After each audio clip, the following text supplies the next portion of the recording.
আজ রান্না করছি ইলিশ মাছের খুবই সিম্পল একটি রেসিপি। আজকে রেসিপির দিকে আর যাব না, আমি রান্নাটি করতে থাকি, আপনারা দেখলে নিশ্চয়ই বুঝে যাবেন ডিটেলসে।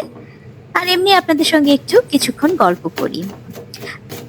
আপনি বাবা মা হয়ে যদি সন্তানকে নিজেদের ত্যাগ স্যাক্রিফাইসের কথা বারবার মনে করিয়ে দেন, তার মানে আপনি আপনার ভালোবাসার প্রতিদান চাইছেন। এটা অভিভাবকত্ব নয়, এটা একরকম মানসিক ব্ল্যাকমেইল বলা চলে।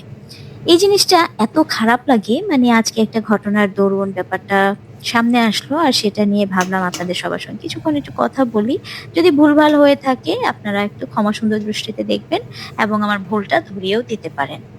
বন্ধু বান্ধব, আত্মীয় স্বজন, পাড়া প্রতিবেশী যারা ভালো রেজাল্ট করছে তাদেরকে তো অভিনন্দন। আমার সন্তান যদি না করে থাকে তাকেও অভিনন্দন। সবার ভালো রেজাল্ট করার জন্য জন্ম হয় না।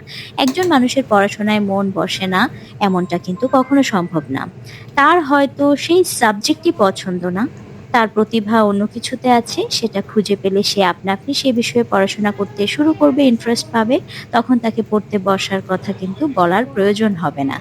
তাই আমি যথাসাধ্য চেষ্টা করব তার ইন্টারেস্টটা খুঁজে পেতে সাহায্য করার জন্য। বাবা মা হিসেবে আমি আমার সন্তানের জন্য কোনো স্যাক্রিফাইস করি না। আমি যা করি বা যা করব সামনেও, তা নিজের মানসিক প্রশান্তির জন্যই করি বা করব। আমার সন্তান ভালো স্কুলে পড়লে, ভালো পোশাক পরলে, ভালো খাবার খেলে আমার মানসিক শান্তিটা অনেক গুণ বেড়ে যায়। এটা সম্পূর্ণ আমার নিজের স্বার্থে আমি নিজে করে থাকি।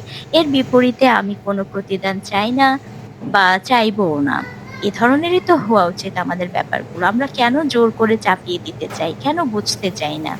প্যারেন্টস হিসেবে আমাদের দায়িত্বটা কিন্তু অনেক বেশি। তো এই তো, আপনাদের সঙ্গে গল্প করতে করতে মোটামুটি কিন্তু আমার রান্নাটা হয়েও গিয়েছে। আপনারা দেখে নিশ্চয়ই বুঝতে পেরেছেন। তাই আর ডিটেলসে রেসিপি নিয়ে কথা বলিনি, মনটা একটু ভারাক্রান্ত হয়েছিল। তো সেই জন্যই ভাবলাম আপনাদের সবার সঙ্গে একটু কথা বলি। যদি ভুল হয়ে থাকে, কোথাও কোনো বিভ্রান্তমূলক কোনো কথা বলে থাকি, অবশ্যই কমেন্টে আমাকে জানাবেন। আমি নিজেকে শুধরে নেওয়ার চেষ্টা করব। কারণ আমরা মানুষ তো দিন শেষে, ভুলের ঊর্ধ্বে কেউই নয়। তাছাড়া আপনারা আমার ভালোবাসার মানুষ, আপনাদের সঙ্গে সবকিছুই শেয়ার করতে আমার ভালো লাগে।